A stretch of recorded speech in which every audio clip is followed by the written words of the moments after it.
Mintirho, ku avanyisa ka vunhungu. Kasi Sawulo a khensa ku dlawa ka Stefano. Enkarhini wolowo, kereke ya Yerusalema yi sungula ku xanisiwa swinene.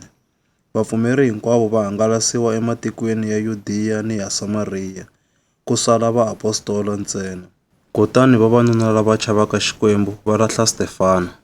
Va ba nkosi lowukulu va n'wi rila. Kambe Sawulo a karhi a hlasela kereke, a nghena emutini wun'wana ni wun'wana, a kokela vavanuna ni vavasati ehandle, a ya va nghenisa ekhotsweni. Vapfumeri lava a va hangalasiwile a va fambafamba hinkwako va ri karhi va twarisa evhangeli. Loko a ri Filipi, a rhelela a ya emutini wun'wana wa tiko ra Samariya, a vula ta Mesiya kona. Loko mitshungu yi twa Filipi, ni loko yi vona mahlori lawa a ma endlaka, yi yingisa swinene leswi a swi vulaka, hikuva mimoya ya thyaka a yi huma eka vanhu lavo tala lava a va ri na yona, yi ri karhi yi huwelela hi rito leri tlakukeke. Naswona lavo tala lava omeke swirho ni lava a va ri swigono a va hanyisiwa. Kutani a ku ri ni ku tsaka lokukulu emutini wolowo. Kona kwalaho a ku tshama wanuna un'wana loyi a va ku i Simoni. A ku ri khalenyana a hlamarisa vanhu va tiko ra Samariya hi ku tirha swa vungoma, a ti vula munhu lonkulu. A va n'wi yingisa hinkwavo, lavakulu ni lavatsongo, va ku hi yena loyi a nga matimba ya Xikwembu lama vuriwaka lamakulu. A va n'wi yingisa hi mukhuva lowu, hikuva a ku ri khale a va hlamarisa hi vungoma bya yena. Kambe loko va pfumerile marito ya Filipi, lawa a nga ma vula ehenhla ka vhangeli ya mfumo wa Xikwembu ni ka vito ra Yesu Kreste, va khuvuriwa, vavanuna ni vavasati. Na yena Simoni a pfumela, a khuvuriwa, kutani a namarhela Filipi. A hlamala ngopfu hi ku vona mahlori ni leswo hlamarisa leswikulu leswi humelelaka. Loko vaapostolo lava a va ri eYerusalema va twa leswaku vaSamariya va amukerile rito ra Xikwembu, va va rhumela Petro na Yohana. Loko vona va fikile, va khongelela vapfumeri leswaku va nyikiwa moya lowo kwetsima, hikuva a wu nga si ta ehenhla ka un'we wa vona. A va khuvuriwe ntsena hi vito ra Hosi Yesu. Kava loko vaapostolo va tlhandleka mavoko, kutani va amukela moya lowo kwetsima.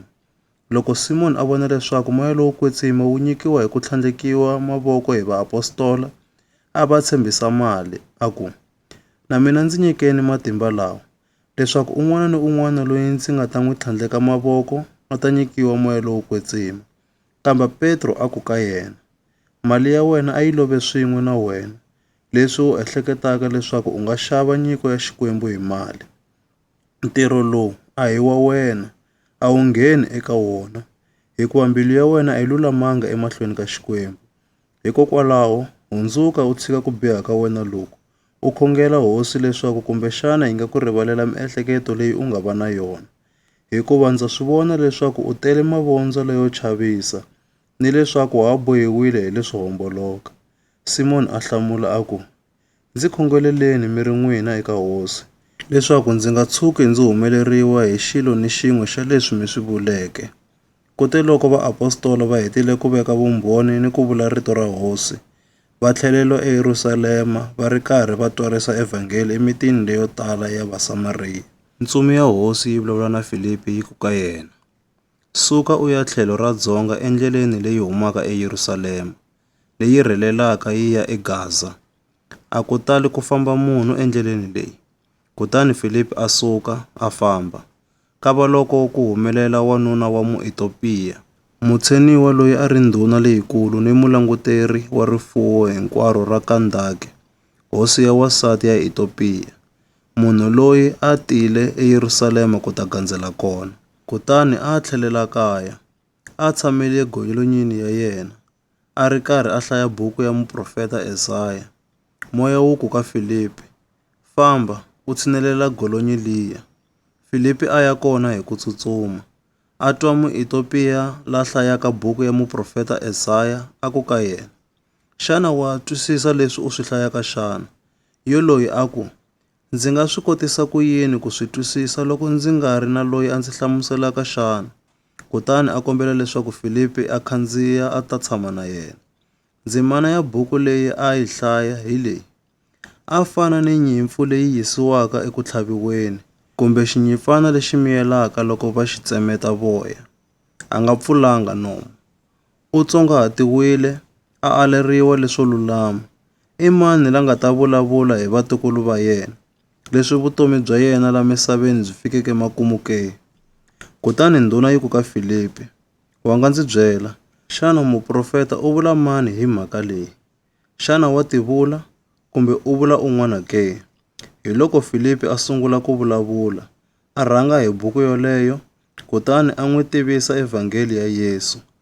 Va ku va ha famba endleleni, va fika laha a ku ri ni mati, kutani ndhuna yi ku, vona, mati hi lawa.